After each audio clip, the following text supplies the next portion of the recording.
mudharatan. Nah, ini ada sebuah hadis yang menarik disebutkan dalam hadis riwayat Abu Daud dalam nomor ke-4800, bahwasanya Nabi SAW bersabda, "Ana zaimun bi baitin fi rabadil jannah liman tarakal mira'a wa in kana muhiqqan." Aku menjamin rumah di tepi surga bagi siapapun yang meninggalkan perdebatan meskipun ia berada di pihak yang benar. Nah, jadi ajaran Islam mengajarkan kepada kita bahwa kita sebagai muslim itu diajarkan untuk menjauhi perdebatan, supaya kita jangan sampai larut dalam perdebatan di media sosial, karena ini sangat berbahaya bagi kita, bisa memecah belah sesama muslim, bisa menjauhkan diri kita dari saudara kita yang sesama muslim, juga bisa menanamkan bibit-bibit kebencian kepada orang lain yang mungkin barangkali bahkan tidak kita kenal, hanya kita tahu akunnya saja di media sosial, tidak pernah bertemu sebelumnya, tapi kita bisa membenci orang itu. Kan bayangkan betapa dahsyatnya media sosial merusak tatanan semacam ini. Nah, ini adalah catatan yang dibuat fikih media sosial yang dibuat dalam buku fikih informasinya Farisul Anam. Jadi di sini hampir sama disebutkan dalam apa yang ditulis oleh Dr. Firanda, bahwa yang paling pertama di media sosial adalah luruskan niat. Jadi dalam menggunakan media sosial kita harus berniat lillahi ta'ala dan berusaha untuk menggapai ridha Allah agar yang kita lakukan dapat pahala. Nah, dalilnya adalah innamal a'malu binniyat, ya. Hadis ini adalah hadis yang berlaku bagi seluruh kegiatan umat Islam, bahwa apapun kegiatannya jika niatnya dilakukan untuk kebaikan maka akan mengandung pahala. Sebaliknya jika perbuatan itu seandainya itu perbuatan baik tapi jika tidak diniatkan lurus pada untuk lillahi ta'ala, maka itu akan menjadi sebuah amal yang sia-sia. Kemudian setiap tulisan akan dimintai pertanggungjawaban. Nah, ini harus kita cermati bahwa konten apapun yang kita unggah di media sosial, konten yang tulisan apapun yang kita buat di status kita, itu pasti akan dimintai pertanggungjawaban. Tidak akan sia-sia dibiarkan begitu saja oleh Allah Ta'ala. Akan dicatat oleh malaikat pencatat amal, baik itu apakah dihitungnya sebagai amal kebaikan atau amal keburukan. Maka menulis adalah amanah yang akan dimintai pertanggungjawabannya di akhirat. Jangan sampai menulis ini menjadi penyebab kita yang bisa menghantarkan kita pada perbuatan yang sia-sia atau bahkan perbuatan dosa yang menjerumuskan kita ke neraka. Dalam surat Al-Baqarah ayat ke-79 Allah berfirman, "Fawailul lahum mimma katabat aydihim." Maka kecelakaanlah yang besar bagi mereka akibat apa yang ditulis oleh tangan mereka sendiri. Kemudian yang ketiga, selalu merasa diawasi. Nah, ini juga menjadi kaidah yang penting, bagaimana ketika kita selalu muraqabatullah, punya perasaan merasa diawasi oleh Allah Subhanahu wa taala, maka kita akan berhati-hati gitu. Maka kita akan bisa menjaga diri gitu. Sama seperti karyawan yang diawasi oleh CCTV oleh majikannya, maka dia pasti tentu tidak akan berbuat hal-hal yang jahat atau keluar dari SOP pekerjaannya tersebut, karena dia tahu dia diawasi oleh bosnya melalui CCTV tersebut. Nah, begitu juga ketika kita ini bahkan bukan oleh CCTV lagi, CCTV-nya serba canggih dari CCTV yang ada di muka bumi. Maka setiap perbuatan, setiap apapun yang kita lakukan di sini, itu tentu saja akan dilihat dan diawasi oleh Allah SWT. Bahkan dicatat apakah itu menjadi amal baik atau amal buruk. Nah, catatan itu akan dimintai pertanggungjawabannya. Nah, ketika kita mempunyai konsep muraqabatullah, selalu merasa diawasi ketika menulis status, mengupload konten, mendownload konten apapun, dan membagikan konten apapun di media sosial, maka kita akan barangkali bisa mempunyai sifat yang lebih hati-hati dalam berinteraksi di media sosial. Ini adalah sesuai dengan firman Allah dalam surat Al-Infitar ayat 10-12. Sungguh banyak malaikat yang selalu mengawasi kalian. Para malaikat itu selalu mencatat perbuatan kalian. Mereka mengetahui semua perbuatan kalian. Kemudian yang keempat, tentu saja di media sosial kita dianjurkan untuk selalu menyebarkan kebaikan, menyebarkan hal yang bermanfaat dan mempunyai tujuan baik berupa ilmu dan amar ma'ruf nahi mungkar serta nasihat-nasihat kebaikan. Nah, ini sesuai dengan surat Al-Baqarah ayat 83, wa qulu lin-nasi husna, serta berkatalah yang baik kepada manusia. Ini adalah spirit kita sebagai muslim, bahwa apa yang aktivitas kita di dunia digital adalah untuk menyebarkan kebaikan, dan jangan sampai media sosial menjadi sarana untuk kita memperoleh atau bahkan melakukan kemungkaran-kemungkaran. Nah, kemudian yang kelima, ini persis dengan apa yang disampaikan oleh Dr. Firanda, bahwa jangan sampai kita ini pamer atau flexing gitu ya. Karena ini kan banyak sekali para influencer bahkan apa tuh endorser untuk taruhan atau untuk judi atau untuk saham, itu sering sekali mereka para influencernya flexing gitu ya, seolah-olah mereka sudah hidup enak, kaya gitu, sehingga orang lain mudah tertarik untuk mengikuti gaya hidup mereka dengan cara tadi ikut ke dalam tadi untuk membeli bursa saham dan lain sebagainya. Bagaimana yang kita tahu dalam kasus yang belum lama ini ya, ada influencer dari Sumatera itu sering flexing gitu, kemudian pada akhirnya dia dijerat pidana karena melakukan tindak pidana pencucian uang, karena juga melakukan penipuan kepada banyak orang. Nah, jangan jadikan media sosial ini sebagai pembunuh keikhlasan dan jauhi riya, seperti juga memposting kegiatan ibadah. Nah, ini hari ini banyak sekali kita lihat, terutama yang di tanah suci, bagaimana orang-orang itu sering memposting kegiatannya ketika sedang melakukan kegiatan umroh. Nah, ini kan patut disayangkan bahwa umroh itu adalah kegiatan yang sangat spiritual gitu, sangat suci. Tidak semua orang setiap tahun bisa melakukan ibadah umroh. Dengan melakukan amalan-amalan yang katakanlah ya dengan ria gitu ya, memposting apapun setiap detik kegiatannya gitu. Mungkin kalau sifatnya hanya sekedar dokumentasi ya, itu tidak masalah, tapi kalau mau sampai terjadi jatuh ke dalam ria gitu ya, ingin menampakkan diri sebagai seorang yang soleh gitu, memfoto diri yang sedang berdoa di depan Ka'bah gitu, menurut saya itu sudah agak berlebihan dan barangkali bisa membahayakan nilai ibadahnya gitu, membahayakan nilai-nilai keikhlasan di dalam dirinya, yang tentu saja itu tadi dikhawatirkan ya, kita niatnya untuk melakukan ibadah umrah untuk mendapatkan pahala, tetapi karena ada sebutir riya tadi, maka amalan tersebut bisa gugur. Karena ketika kita riya, berarti kita ini berharap puji-pujian dari manusia, bukan lagi berharap dari ridha Allah Ta'ala. Nah, di sini disampaikan dalam hadis Nabi SAW, barang siapa yang ingin didengar orang, Allah akan jadikan ia didengar orang, dan di akhirat dia tidak mendapatkan apa-apa. Tetapi barang siapa yang ingin dilihat Allah, maka ia akan melihat Allah tersebut akan mewujudkannya di akhirat. Nah, jadi inilah yang menjadi barangkali motivasi dan dorongan bagi kita bahwa ketika kita beribadah itu niatnya ditujukan pada Allah Subhanahu wa taala. Kemudian yang selanjutnya, yang keenam, adalah kita harus melakukan tabayun atau cross check informasi. Ini sesuai dalam surat Al-Hujurat, bagaimana mengecek kebenaran berita sebelum menyebarkan berita, apalagi yang sifatnya berita bohong atau hukum syariat yang belum pasti, tidak boleh disebarkan.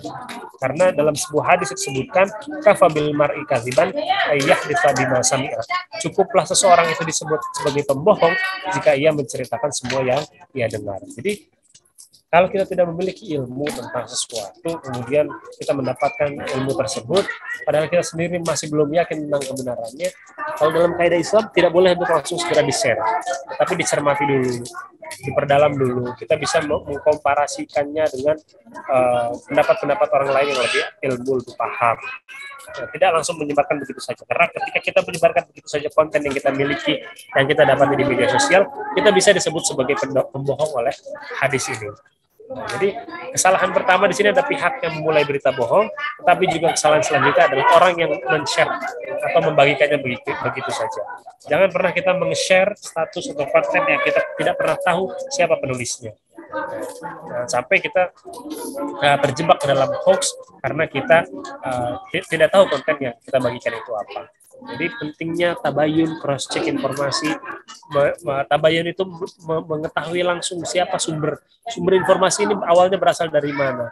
kemudian kenapa berita ini disebarkan. Ini sudah juga kita bahas sebelumnya dalam materi jurnalistik ya, di mana jurnalistik ini menjadi tools yang cukup ketat untuk menyaring dan memfilter informasi yang kita dapat, sehingga sebelum kita sebarkan kita pahami dulu informasi tersebut dari apa, dari mana, dari siapa, tentang apa, dan sebagainya. Nah, dan kemudian selanjutnya teman-teman sekalian,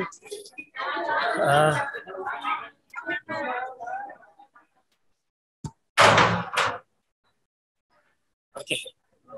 Selanjutnya adalah hati-hati dalam berteman. Nah, ini juga tema yang penting. Bagaimana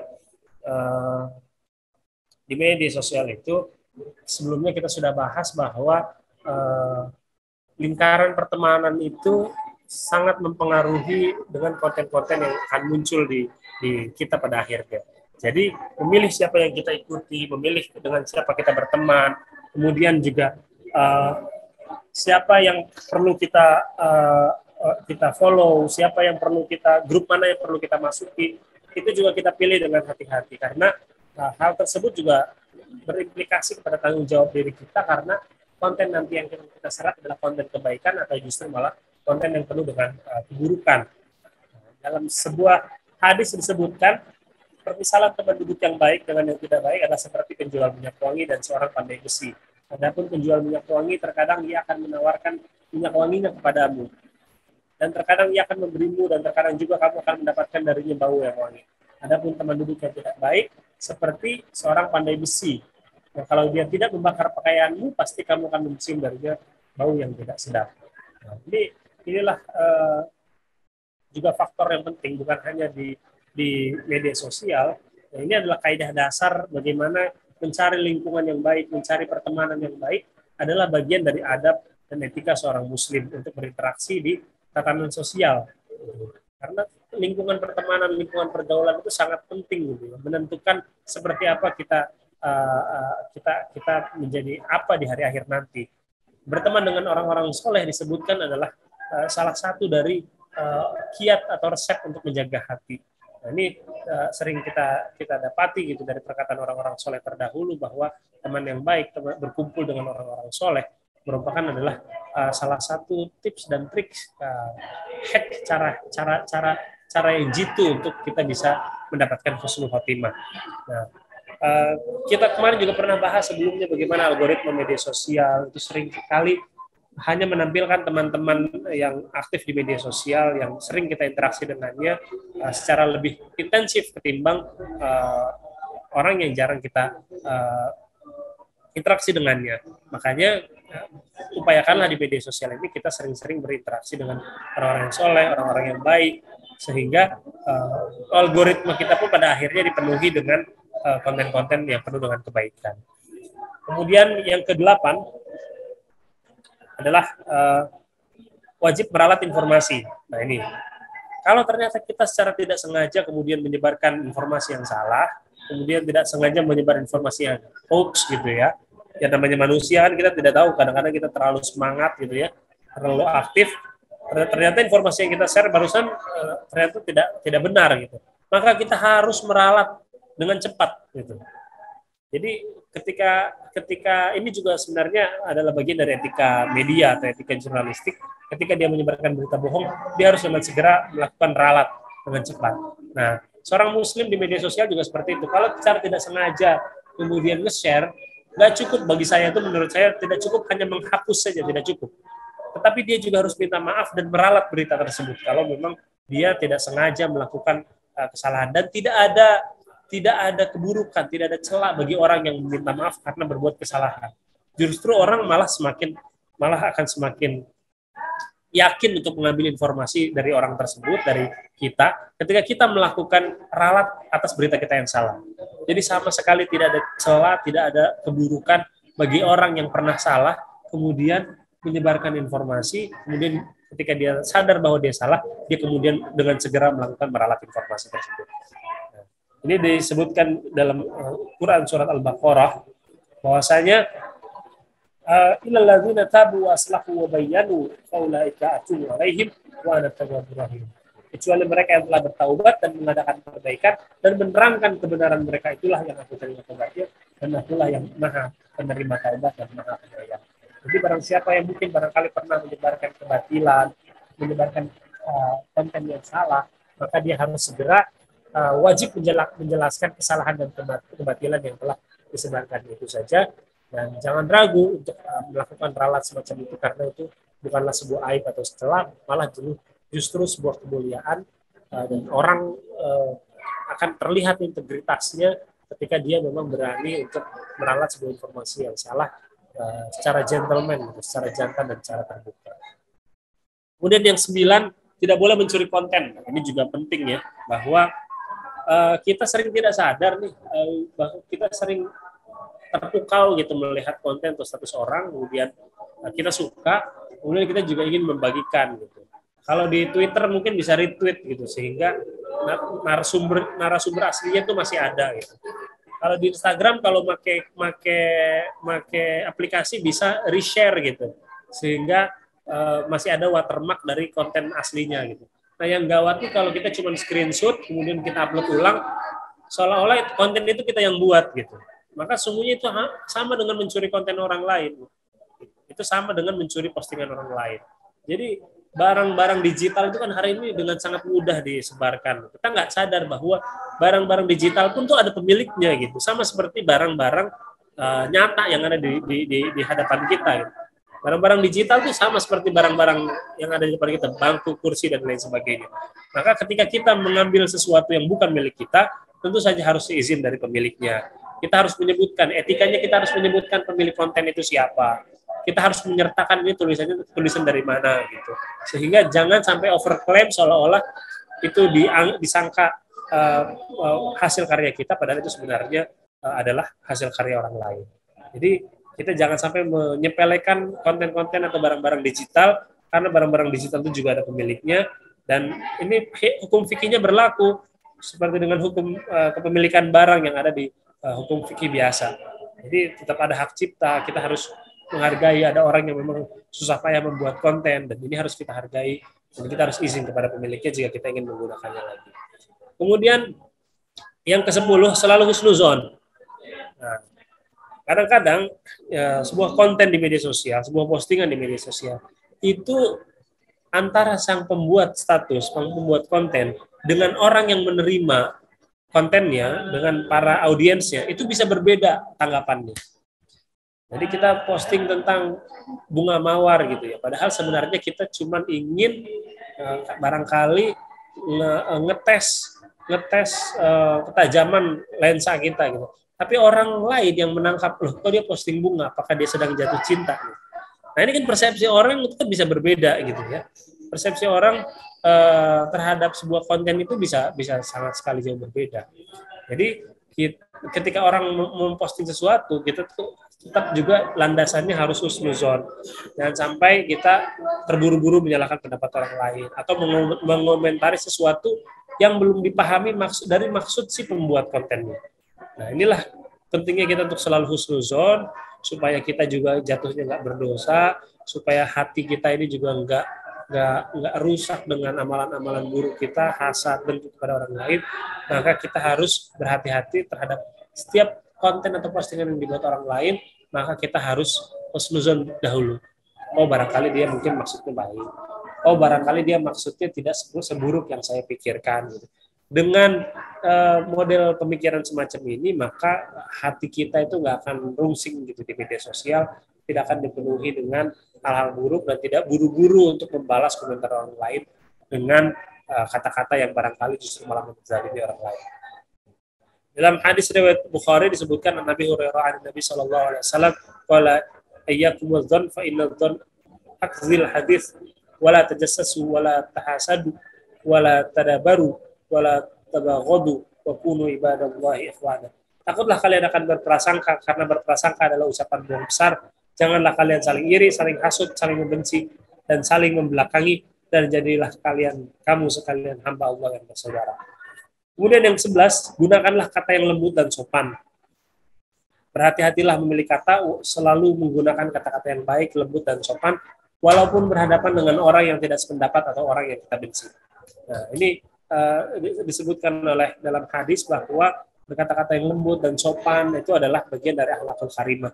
Bahkan Nabi Musa ketika disuruh Allah Subhanahu wa taala untuk menghadapi Firaun, Firaun ini adalah seganas-ganasnya penguasa yang sudah mengaku sebagai Tuhan, itu bahkan disuruh dengan berkata-kata dengan kata yang lembut. Gitu. Ini kepada Firaun. Nah, ini kita ini belum levelnya menghadapi Firaun, maka kita tidak perlu untuk menggunakan kata-kata yang kasar, karena para nabi saja untuk disuruh untuk menghadapi penguasa kejam seperti Firaun itu disuruh untuk menggunakan kata yang lembut dan sopan. Dalam sebuah hadis disebutkan, diriwayatkan oleh dalam Al-Mu'jam Al-Kabiri, wahai Rasulullah SAW, tunjukkanlah kepadaku amal perbuatan yang membuatku masuk surga. Maka beliau SAW menjawab, sesungguhnya hal yang pasti mendapat ampunan adalah orang yang mengucapkan salam dan perkataan yang baik dan sopan. Nah, itulah teman-teman sekalian yang mudah-mudahan dirahmati Allah, beberapa tuntunan tentang fikih media sosial. Teman-teman mungkin bisa memperdalam lebih lanjut dan lebih dalam lagi dengan membaca beberapa buku ini yang saya sebutkan di dalamnya, di mana ini juga menjadi rujukan saya dalam berbicara soal fikih informasi. Di antaranya ada tulisan dari Majelis Tarjih dan Tajdid Pimpinan Pusat Muhammadiyah berjudul Fikih Informasi. Ada buku dari Faris Khairul Anam berjudul Fikih Media Sosial, Cerdas Berbagi Informasi. Faris Khairul Anam ini dulunya wartawan Sabili, juga pernah menulis tentang fikih jurnalistik, dan ini juga buku yang sangat menarik buat teman-teman yang ingin membahas tentang jurnalistik. Kemudian dari Dr. Firanda Dirja, ini filenya bisa didapat secara online. Fikih bermedia sosial, teman-teman bisa baca, didapati di media sosial dengan mendownload dengan mudah. Barangkali ini yang menjadi pengantar diskusi kita pada hari ini, teman-teman sekalian, dengan rahmati Allah. Kita coba perdalam dengan sesi tanya jawab. Apabila ada yang ingin bertanya, dipersilakan.